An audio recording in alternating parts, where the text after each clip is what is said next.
Well, hello, we're back at it again.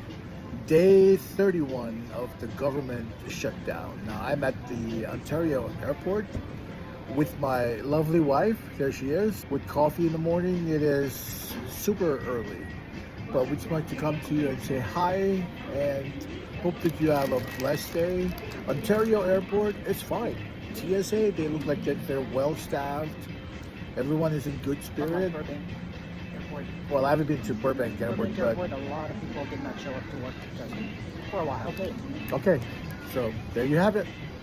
But here in Ontario, California, TSA employees are good. We went right through, no problem. But just wanted to come to you and give you some encouragement to continue to fight. So you probably want to know, fight for what? Fight for what is right. Fight for life. Fight for what you deserve. Fight for your rights. Don't let people take advantage of you. Fight for your life, your loved ones. And I think that's what we should do. Again, it is day 31 of the government shutdown. Some people say that it's not, it's a Republican or Democrat. You know, all I know is that the Republicans vote yes to keep the government open. But the Democrats, they voted no because they wanted to negotiate.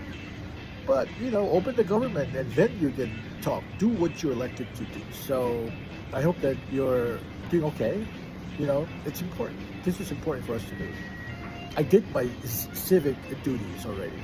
I voted no on Prop 50 because this gerrymandering, it is not fair.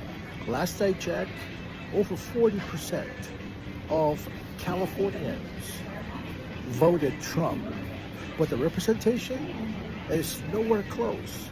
I believe that there are about 9 to 43, I could be wrong, but that ratio is poorly represented. But my whole point here is that don't just be complacent, fight for what is right. Or, what do you say? I don't know. Yeah, she likes to fight for what is right too, but not in front of the camera. So as you can see behind me, there's still TSA employees and it looks like they're fully staffed. The reason why I'm bringing this to you is that we're on day 31 of the government shutdown. And like I said, some people say it's because of Republicans. Yeah, of course. Republicans, they have the majority, Senate, House, and of course we have a Republican president. But in order to open the government, Senate requires 60 votes, and we have 53 Republican senators. And we don't have enough votes to open the government. And that's why we continue to have this government shutdown. And just wanted to bring it to you here in Ontario, California. And I'm back with my wife. There she is, having a coffee break. And here I am, waiting for our flight. Thank you.